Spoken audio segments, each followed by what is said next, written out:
ही एक अशी घटना आहे जी एका निष्पाप कुटुंबाला हादरवून गेली. तिची सुरुवात साधी होती, पण तिचा शेवट मात्र एका भयान सत्याने झाला. चला जाणून घेऊया सविस्तर घटना. आजपासून काही दिवसांपूर्वीची गोष्ट आहे. छत्तीसगडच्या रायगड जिल्ह्यातील भालुचुआ नावाच्या एका शांत गावात एका साध्या मातीच्या घराला शांततेने वेढलं होतं. हे घर होतं 65 वर्षांच्या तिलकराम पटेल यांचं. त्यांचा 40 वर्षांचा मुलगा बोधराम पटेल हा गावातल्या शाळेत मुख्याध्यापक होता आणि एक प्रतिष्ठित व्यक्ती म्हणून ओळखला जात असे. रविवारचा दिवस होता. नेहमीप्रमाणे बोधराम त्याच्या कामातून मुक्त होऊन घरी परतला होता. संध्याकाळ झाली. सूर्य मावळत होता आणि दिवसाचा ताप कमी होत होता. बोधराम नेहमीच संध्याकाळी थोडा विसावा घेत असे. आज मात्र त्याच्यासोबत 2 क्वार्टर देशी दारू होती. त्याने त्याच्या वडिलांनाही सोबत बसण्यास सांगितलं. दोघांनीही शांतपणे ती दारू घेतली आणि नंतर जेवण करून ते झोपी गेले. सगळं काही सामान्य होतं, अगदी रोजच्यासारखंच. घरात शांतता होती. प्रत्येक जण आपापल्या कामात गुंतलेला होता किंवा आराम करत होता. पण रात्रीच्या शांततेत एक गूढ आणि भयान घटना घडणार होती याची कोणालाच कल्पना नव्हती. वेळ रात्रीची होती.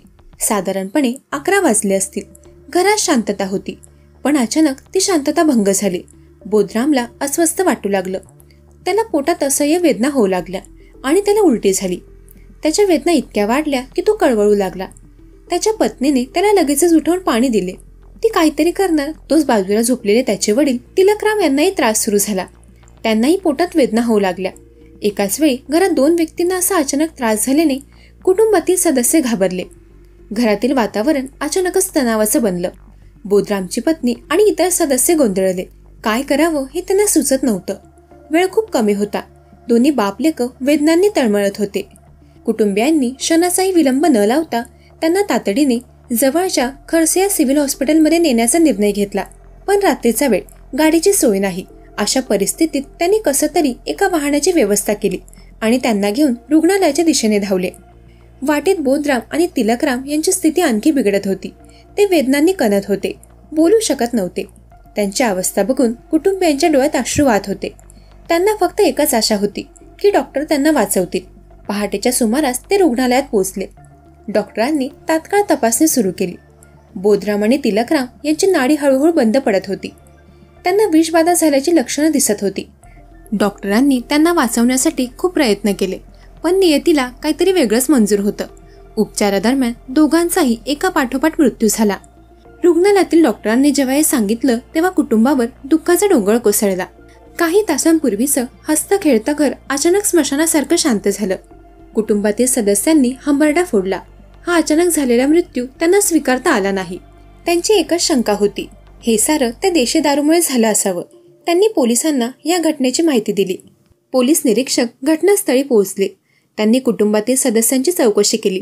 कुटुंबाने पोलिसांना सांगितलं की संध्याकाळी त्यांनी फक्त देशी दारू घेतली होती आणि त्यानंतरच त्यांची तब्येत बिघडली. त्यांना संशय होता की दारूमध्ये काहीतरी विषारी पदार्थ मिसळलेला असावा. पोलिसांनी दोघांचे मृतदेह शवविच्छेदनासाठी पाठवले. या घटनेमुळे संपूर्ण गावात एकच खळबळ माजली होती. एका प्रतिष्ठित मुख्याध्यापकाचा आणि त्यांच्या वडिलांचा असा अचानक मृत्यू झाल्याने सर्वांनाच धक्का बसला होता. या घटनेला काही दिवस झाले. पोलिसांनी सखोल चौकशी सुरू केली. उत्पादन शुल्क विभागानेही या प्रकरणात लक्ष घातले. त्यांनी सांगितले की जर दारू खराब असती तर ती इतर ठिकाणी विकली गेली असती आणि इतर ग्राहकांवरही त्याचा परिणाम दिसला असता. पण तसं काही झालं नाही. त्यामुळे दारूत काहीतरी वेगळं मिसळलेलं असावं असा संशय बळावला. शेवटी शवविच्छेदन अहवाल आला. तो अहवाल वाचून पोलिसांनाही धक्का बसला. बोधराम आणि तिलकराम यांच्या शरीरात विषारी घटक आढळले होते, पण ते घटक दारूमध्ये नव्हते. पोलिसांनी अधिक तपास केला आणि काही धक्कादायक गोष्टी समोर आल्या. बोधरामचे गावातील एका व्यक्तीसोबत जुने वैर होते. ती व्यक्ती बोधरामवर राग धरून होती. बोधरामला संपवण्यासाठी त्याने एक भयानक योजना आखली. त्याने बोधरामच्या एका मित्राला फुसतावली आणि त्याच्यामार्फत बोधरामला दिलेली दारू विषारी बनवली. पण ती दारू एका विशिष्ट प्रकारे बनवली होती. त्यात एक असं रसायन मिसळलं होतं जे तात्काळ परिणाम दाखवत नाही. ते रसायन हळूहळू शरीरावर परिणाम करतं, ज्यामुळे मृत्यू नैसर्गिक वाटतो आणि कोणालाही संशय येत नाही. बोधरामने ती दारू एकटाच पिणार असे समजून त्याने मित्राच्या माध्यमातून ती घेतली, पण त्याच्या वडिलांनीही ती दारू पिली. या घटनेचा कोणताही पुरावा नव्हता. तो मित्रही या गोष्टीला नकार देत होता. पण पोलिसांनी केलेल्या कसून चौकशीत तो मित्र अखेर तुटला आणि त्याने सारं काही कबूल केलं. हा मृत्यू केवळ देशी दारूमुळे झाला नव्हता, तर एका पूर्वनियोजित कटाचा भाग होता. ही घटना एका सामान्य दिवशी सुरू झाली आणि एका भयान गुन्हेगारी कटाच्या उलगड्याने संपली. एका निष्पाप कुटुंबाला या कथेने एक गंभीर आणि न भरून येणारी जखम दिली. ही घटना आपल्याला सांगते की कधी कधी शांत आणि सामान्य दिसणाऱ्या घटनांमध्येही एक काळं भयान सत्य दडलेलं असतं, जे उघड होण्यासाठी खूप वेळ लागतो. दरम्यान या घटनेवर तुमची काय प्रतिक्रिया आहे ते कमेंट करून नक्की सांगा. जर तुम्हाला अशा सत्यकथांमध्ये रस असेल तर क्राईम कोड मराठी या यूट्यूब चॅनलला जरूर सबस्क्राईब करा. तोपर्यंत सतर्क राहा, सावधान राहा. धन्यवाद.